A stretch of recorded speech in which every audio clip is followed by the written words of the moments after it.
Mr.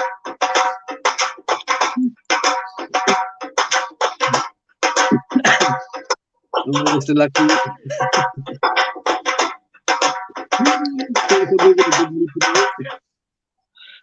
Yeah, I think I'm getting into the music actually. It's getting, I think, think. Good evening, people. How are you doing this live show? My name is Adnan Pasha from LPA Properties. And yes, Mr. Lakhi was doing some of his Bangram moves with his new color turban, Lakhi. What's the occasion with the green turban? Did you like that? Very good. Very good, mate. Very good. It's entertaining more so. So what's behind the green turban today?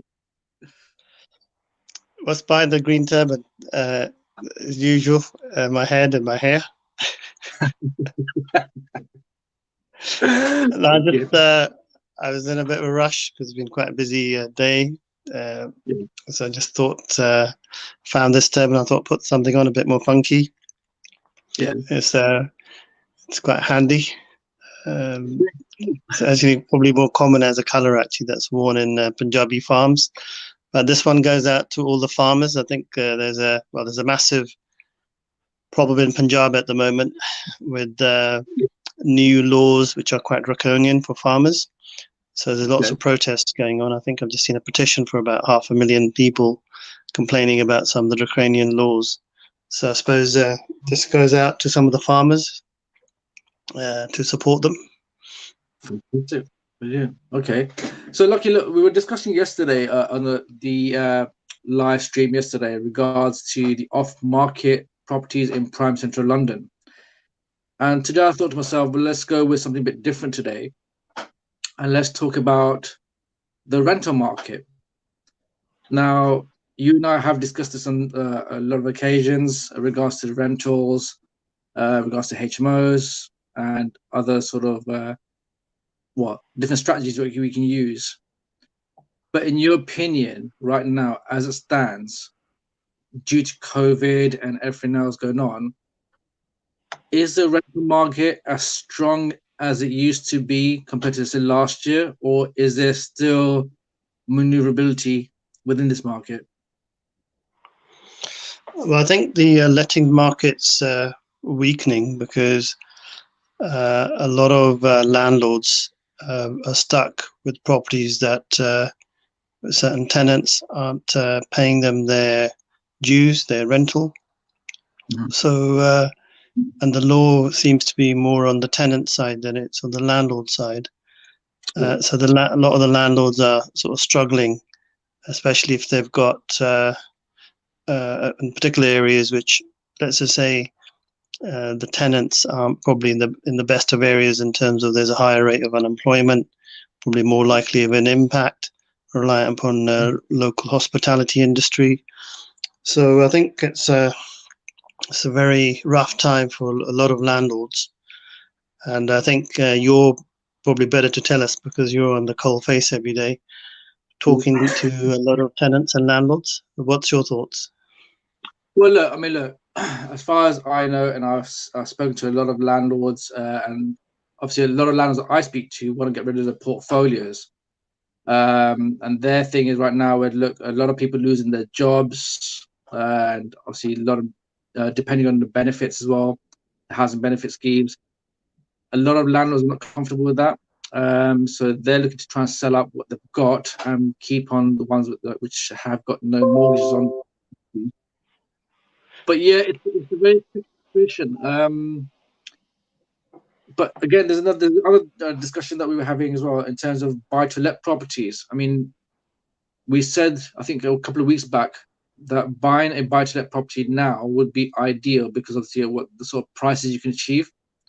And then, you're going to sort of, compare that with the yield that you're going to get now. So what would your thoughts be in regards to getting something now in the buy-to-let market where that obviously the tenants are a bit weak? Is it worthwhile? Well, I think you can't be too safe when you're buying assets now because there's a huge dip in, let's say, strong tendencies. and that because of that weakness in the market, especially in maybe smaller towns and villages and places where you know weren't necessarily hotspots, it's going to be very difficult to get good tenants. So anybody now taking on any properties, they should be thinking about a backup plan if they can't rent out their properties for some reason, or the legislation changes. So a lot of individuals are looking at social housing type solutions as an exit for their ongoing management, or they're thinking more of an HMO strategy or a yielding strategy, so they don't have to worry so much about taking on one big property, not being able to let it, and then having a regular income coming from it. So the whole,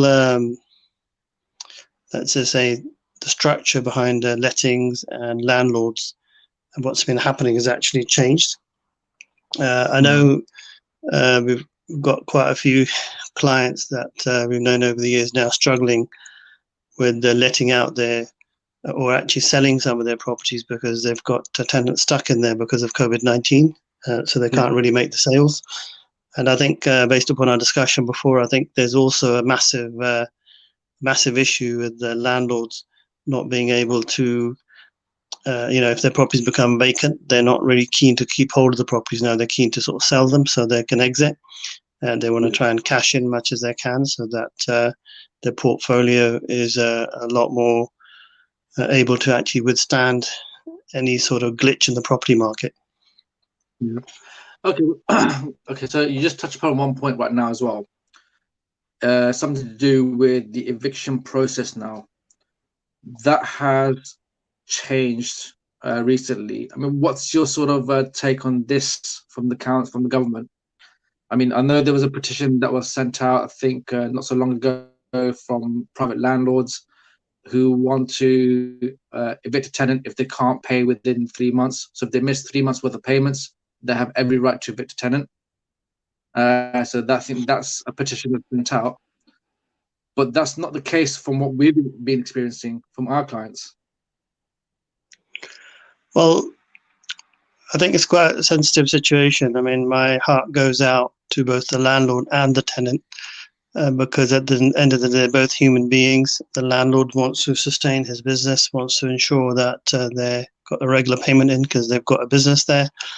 Tenant obviously has got, maybe a family or, elderly parents living with them, and they really want to have the knowledge that, their landlord's with them as well. So it's not an easy one. I'm not going to really take any sides in terms of is a right or a wrong, actually, because a lot of these circumstances are, everything is circumstantial. But after talking to Julie Ford, I think we had an interview with a lady who's a specialist in rentals and dealing with rental problems. And she's mentioned that nearly all the tenants she's ever dealt with, she's been, and landlords, they've got a genuine problem. She's been able to go in and create a solution where she goes in and talks to the tenants and creates a healthy relationship between the two to make sure that the tenant does pay and the landlord actually is somewhat flexible. So it creates for a bit more harmony from what I've understood of what she does. So I think there are solutions out there, but there isn't really an easy solution at the moment because the government has a way of just throwing things into the system, which is probably a lot more focused on giving the tenancy a lot more rights in terms of giving them somewhere to stay. So it is somewhat one way from a lot of landlords' point of view, is my understanding. I think, again, it does come down to landlords. I mean, I know a lot of sort of people that I deal with that actually have multiple HMOs that are running as a proper business, but they've got more empathetic sort of view, and they're dealing directly with the council with regards to the rents for these housing benefit tenants. But again, it's like you said before, we don't know if certain landlords don't do that, certain landlords do this. So yeah, it's touch and go. The other question I was going to ask you, so location will play a key part in the rental market. Yeah, you and I both sort of discussed this again a fortnight ago. That London is a strong market. You're looking at a decent amount of yields for London, at 3, 4, 5% even. So would we agree that London is still a key area to invest in for your buy-to-lets, or? Well, I think London, you can't really go too wrong because it's a 10 or 20-year strategy. But I'm pretty certain that the next year certainly, I don't see the market in London going up. I sort of see the interest rates going up, and I also see the London market getting quite tight. So I think you're just got to be really careful if you're an investor out there, not to be necessarily propping up, listening to the media or whatever, and thinking that everything is bed of roses. We're not here to talk down the market either, but the reality is that we've got nearly, it's going to be by March, it's going to be about a year's worth of lockdown and furloughing and government aid. And I think the government's gone way over $1 trillion in terms of lending now. And some of the chief economists in the UK are saying that for the next 2 years, you're going to have a massive, let's just say, I would probably say a depression actually for the next 2 years because nothing's going to be moving. So I can't necessarily see any good news for property prices. You are going to get a lot of people out there who are actually reliant upon the property industry doing well, talking up the market to try and get their sales in. But the reality is very different. So I'm with the alternative property business solutions community.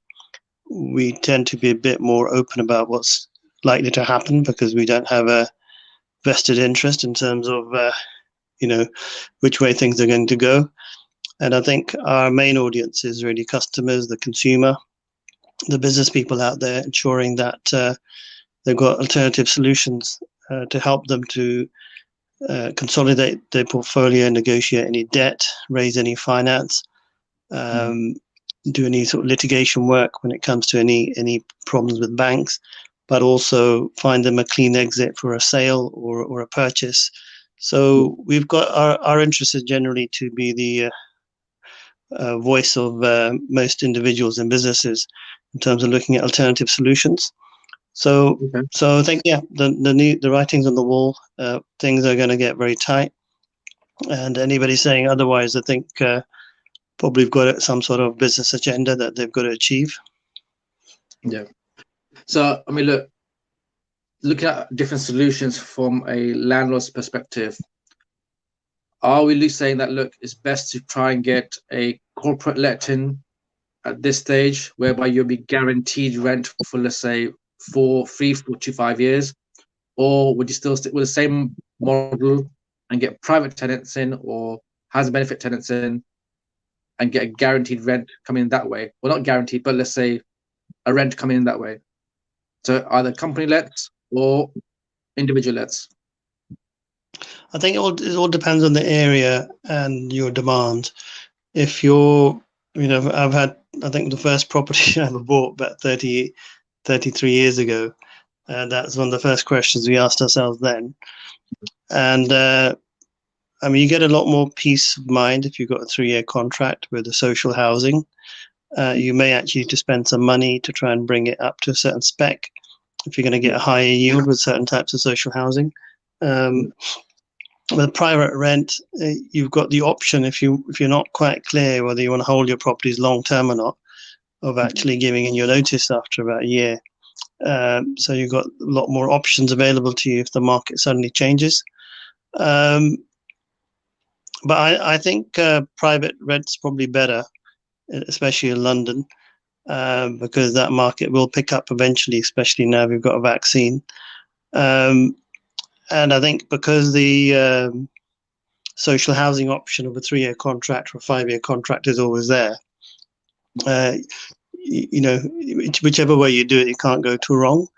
But if you're looking at more of a sales exit because you're a bit concerned about the market not having enough capital, I'd certainly look for a year contract, because even though you may not get all the rental you want, but it'll give you a lot more flexibility. So it all depends on your confidence in terms of being able to let out your property. And if you're in an area where that you're in a massive block, for example, and there's, you're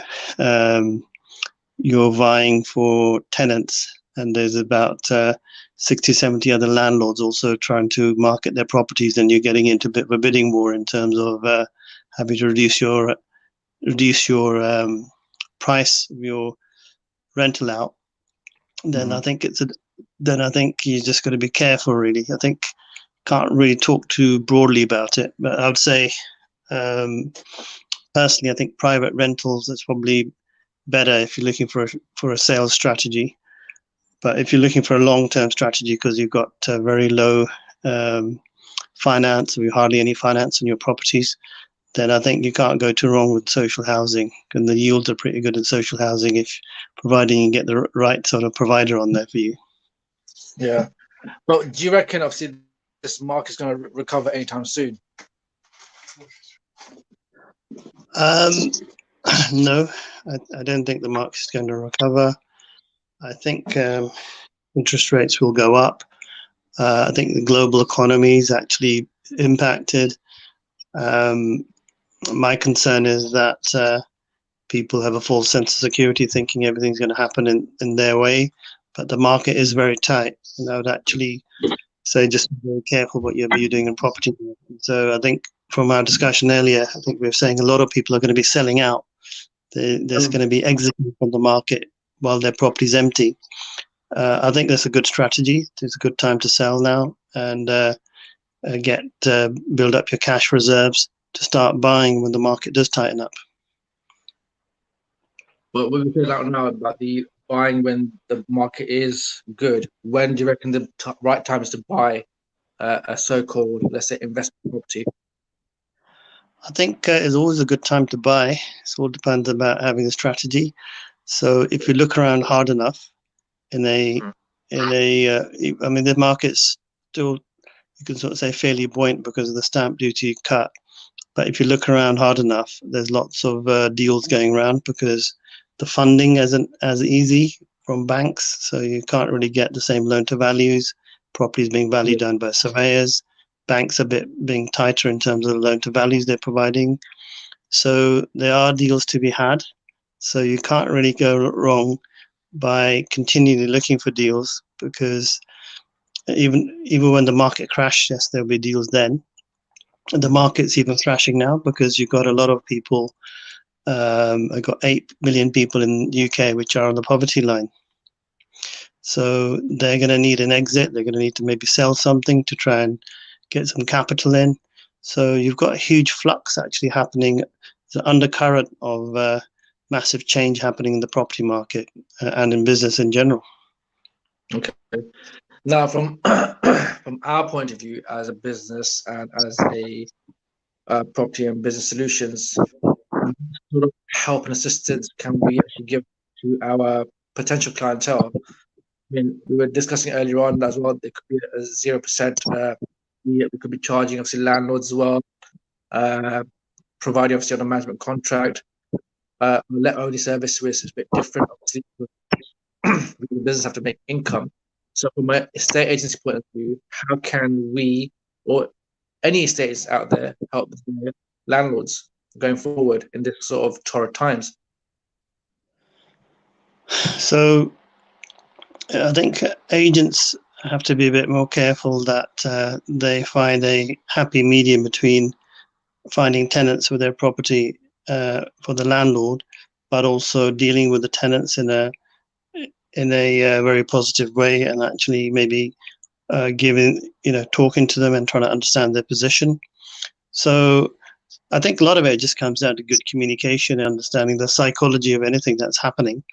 And I think Julie Ford, who we interviewed on one of the drive times, who's an expert in lettings, is a very good example of actually achieving that. And she said that one of the stats she gave was that she's had 0 tenants defaulting with the landlord with any tenant issues she's dealt with once she's gone in and spoken to them and got a better understanding of their position.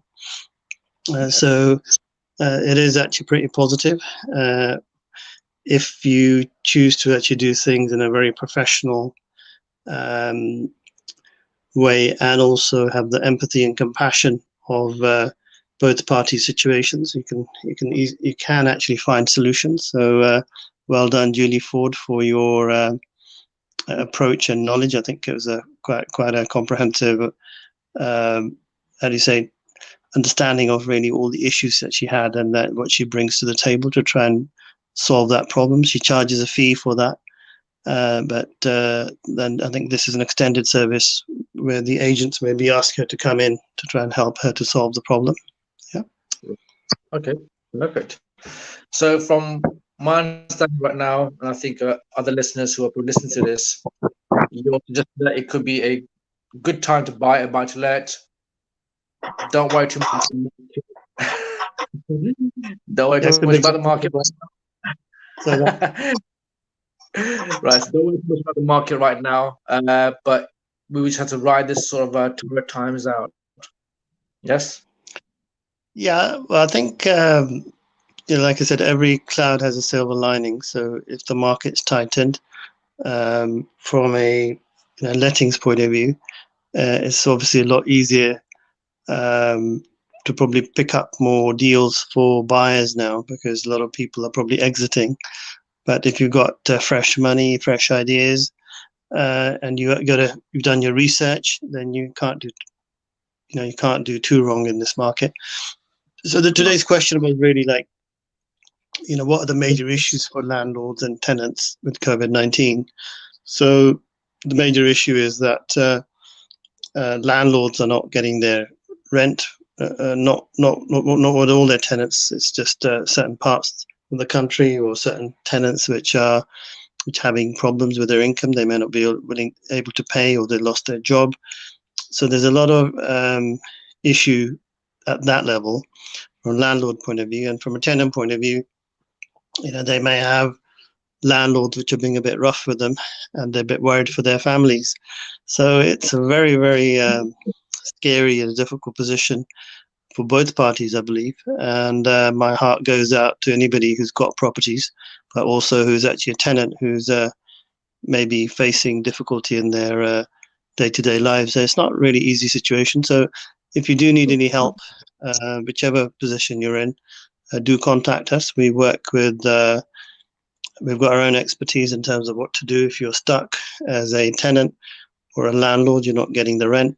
So we work with a number of experts who we could deploy to help you come up with a solution. And there's no charge for talking to us. We're happy to actually talk to you to try and come up with solutions. 24 hours, Lakhi Singh, the property fixer, is here. And we've got some.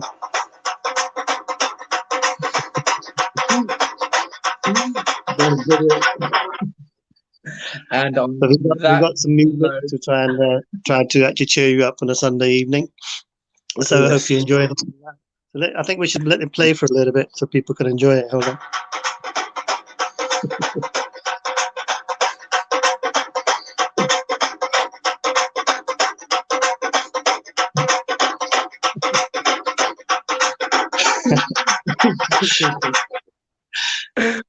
No, thank you for your time, mate. Really appreciate it, and obviously put a smile on my face all the time, always, as always. And thank you for all those people who are listening and tuning in. And come, well, next week as well, Saturday, another show for you guys, and something a new topic to talk about. Lakhi, once again, thank you very much for your time. I know you're a very, very busy man, but you always make time for me to do this live stream for the people out there. Thank you, guys. Have a good evening. And